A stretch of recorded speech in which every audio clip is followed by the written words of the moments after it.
Terroir, donc Verneuil, Mardeuil, Épernay et Ailly.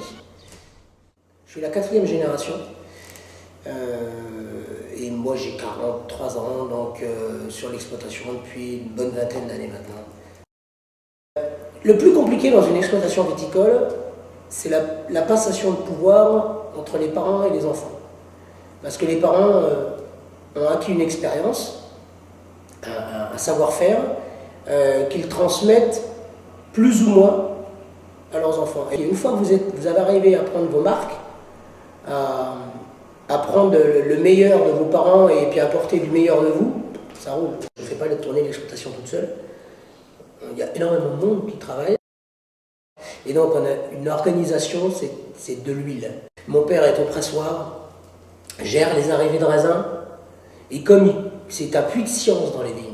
Voilà, c'est-à-dire que pour moi, c'est quand je ne sais pas quelque chose, et dans les vignes, il m'en montrera encore pendant longtemps, il connaît les vignes de n'importe qui, de tout le monde, mais c'est lui qui gère tous les arrivées de raisins. Et ça, c'est très important.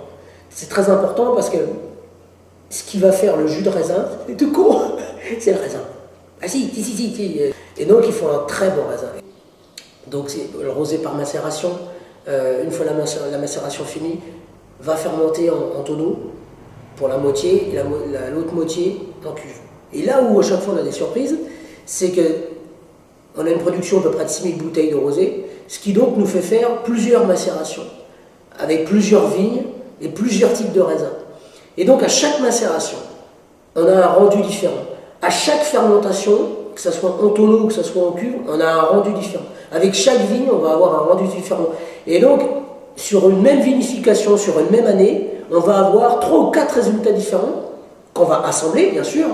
Mais c'est là que c'est intéressant. C'est parce qu'à chaque fois, on se dit, rappelle-toi, ah oui, c'est venu de cette vigne-là. On regarde le résultat et on se dit, mais non, l'année dernière, c'est venu de cette vigne-là, on a fait pareil, pourtant on n'a pas la même chose. Alors, ce qui me plaît, en fin de compte, c'est tout. C'est tout qui est plaisant. Si je devais faire qu'une partie de ce métier, ça m'ennuierait profondément. Ce qui me plaît, c'est tout. C'est gérer les vignes, le vin, les clients, les papiers. Non, oui, il y a beaucoup de choses que j'aurais aimé faire. Animateur radio. Je me suis rendu compte que non, le syndicat communiquait pour le bien de nous tous, et que nous, après, on devait faire aussi notre boulot. Et ce qui m'a fait adhérer à ça, c'était que j'ai trouvé que la communication du petit muselet, là, c'était juste à tomber, que j'avais pas osé mettre en dessous de mon logo, devant ma maison, créateur de champagne, bien avant que le syndicat l'ait pris. Donc le jour où j'ai vu créateur de champagne au syndicat, j'ai dit, en fin de compte, mon idée était bonne, et comme je trouvais le logo sympa, je dis, voilà, encore une raison de plus.